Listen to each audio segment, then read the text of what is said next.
अगली मौत किसकी। संजीव अपने दोस्तों राघव और प्रतीक के साथ बियर बार में बैठकर बियर पी रहा था।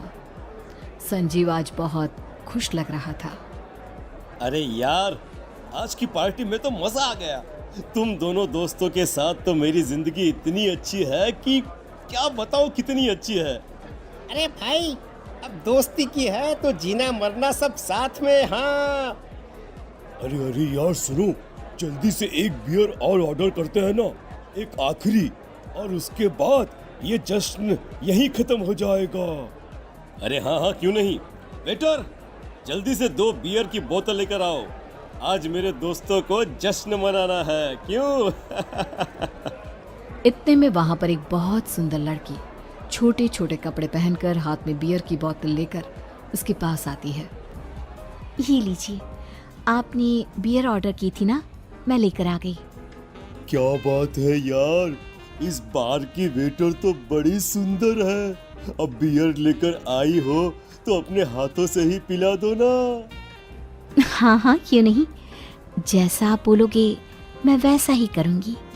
क्या बात है यार, अब तो लगता है रोज यहीं आना पड़ेगा। उसके बाद वो लड़की उन तीनों को बियर सर्व कर देती है। पार्टी करने के बाद वो तीनों अपने अपने घर जाते हैं। प्रतीक, संजीव और राघव को उनके घर छोड़कर जैसे ही अकेला अपनी कार में आकर बैठता है तो अचानक उसे एहसास होता है जैसे उसकी कार की पीछे वाली सीट पर कोई बैठा हुआ है। वो तुरंत पीछे मुड़कर देखता है। तुम यहाँ क्या कर रही हो? और तुम मेरी कार में कब आई? अरे तुम तो बार में वेटर थी ना। बस ऐसे ही मेरा दिल कर रहा था आपके साथ आपके घर चलने का, इसलिए मैं आपके साथ चली आई। अरे लेकिन तुम मेरी कार में आई कब? अभी कुछ देर पहले तो यहाँ पर मेरे दोस्त बैठे हुए थे। प्रतीक के इतना बोलते ही उस लड़के का चेहरा खतरनाक तरीके से बदल जाता है। उसकी आंखें पत्थर की तरह सफेद और पूरे शरीर पर नीली नीली नसें उभर आती है। गाड़ी चलाओ, पूरी स्पीड में चलाओ, और अगर तुमने गाड़ी रोकने की कोशिश भी की तो मुझसे बुरा कोई नहीं होगा। डर की वजह से प्रतीक के पसीने छूटने लगते हैं। उसका शरीर बुरी तरह से कांप रहा था। प्रतीक बिना कुछ सोचे समझे कार को फुल स्पीड से चलाना शुरू करता है। चलते चलते वो शहर से दूर एक पहाड़ी पर पहुंच जाता है और सामने अब सिर्फ पहाड़ी का किनारा दिख रहा है, जिसे देख प्रतीक घबराकर अचानक से कार को ब्रेक लगाता है। देखो, मुझे छोड़ दो मुझे।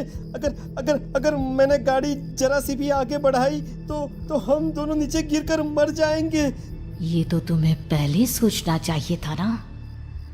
अब कुछ नहीं हो सकता।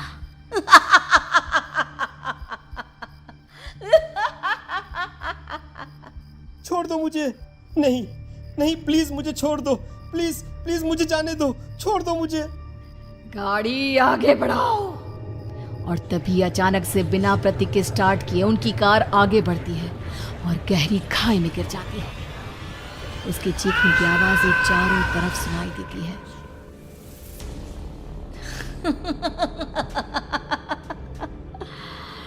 तुझे मारकर मेरे कलेजे में जल रही आग को थोड़ी शांति तो मिल गई, लेकिन अभी ये कहानी खत्म नहीं हुई।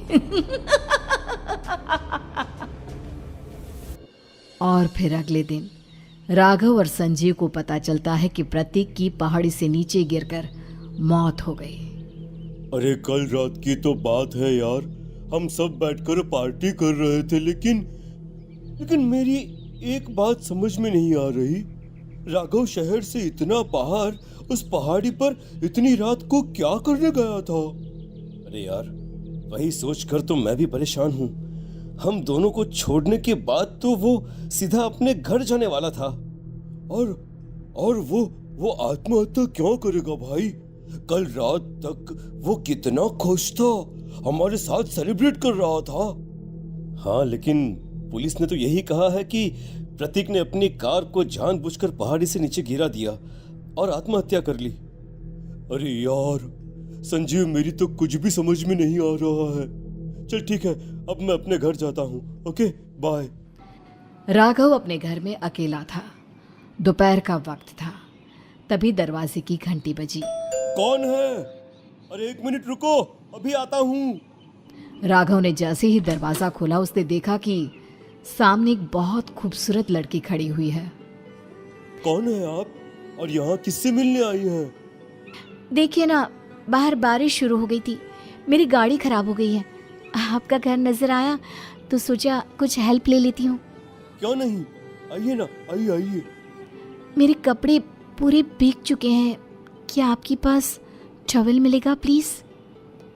राघव अपने बाथरूम से एक टॉवल लाकर उस लड़की को देता है। थैंक यू सो मच, अब मैं चलती हूँ। अरे इतनी क्या जल्दी है? आप चाहे तो बारिश रुकने तक यहाँ पर रुक सकती हैं। हाँ। लड़की ने पलटकर राघव की तरफ देखा। नहीं, मुझे जाना होगा, मेरा काम बाकी है। और वो वहां से चली गई। उस लड़की के जाने के बाद राघव अपने बाथरूम में नहाने के लिए गया और जैसे ही उसने बाथरूम में देखा तो उसका टॉवल वहीं पर लटका हुआ था। उसने टॉवल हाथ में लिया तो देखा कि उसका पूरा टॉवल खून के धब्बों से सना हुआ है। अरे अरे ये क्या?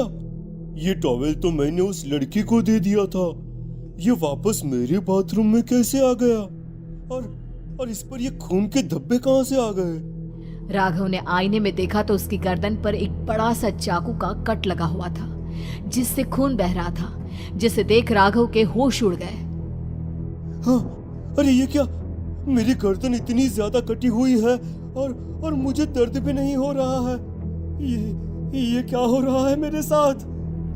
राघव घबराकर बाथरूम से बाहर आया और अपना मोबाइल उठाकर उसने संजीव को फोन लगाया। संजीव जल्दी से मेरे पास आ जाओ। मुझे लगता है कुछ बहुत बड़ी गड़बड़ है, जल्दी आ जाओ। उधर से आवाज आई, लेकिन वो आवाज संजीव की नहीं बल्कि एक लड़की की थी। कुछ अजीब नहीं हुआ है, बस तुम्हारी मौत तुमसे मिलने आई थी और तुम्हें मारकर चली गई। अब तुम इस दुनिया का हिस्सा नहीं हो राघव, इसलिए तुम्हें अपनी गर्दन के कटने का दर्द भी महसूस नहीं हो रहा। नहीं, ऐसा नहीं हो सकता, ऐसा नहीं हो सकता। कौन हो तुम? तुम्हारी मौत। अब संजीव के पास खबर पहुंचती है कि राघव ने अपने ही घर में चाकू से गर्दन काटकर आत्महत्या कर ली। ये सुनने के बाद संजीव के होश उड़ गए। वो पसीने से तरबतर हो गया और एक अनजाना डर अब उसके दिल को सताने लगा। संजीव के साथ ही उसका एक छोटा भाई राजीव भी रहा करता था। अपने भाई को इस तरह परेशान देखकर राजीव उसके पास आया। अरे भैया, क्या हुआ भैया? आप इतने घबराए हुए क्यों लग रहे हैं? प्रतीक और राघव की मौत, मेरा मतलब मेरी कुछ समझ में नहीं आ रहा भाई। अचानक से मेरे दोनों दोस्तों ने आत्महत्या क्यों कर ली? अरे वो तो मेरी भी समझ में नहीं आ रहा है भैया। हाँ, हो सकता है कि कोई परेशानी होगी और इसीलिए उन्होंने ऐसा किया होगा। हाँ, लेकिन दोनों की जिंदगी में एक साथ परेशानी और दोनों का इतनी खतरनाक तरीके से आत्महत्या करना, कहीं ऐसा तो नहीं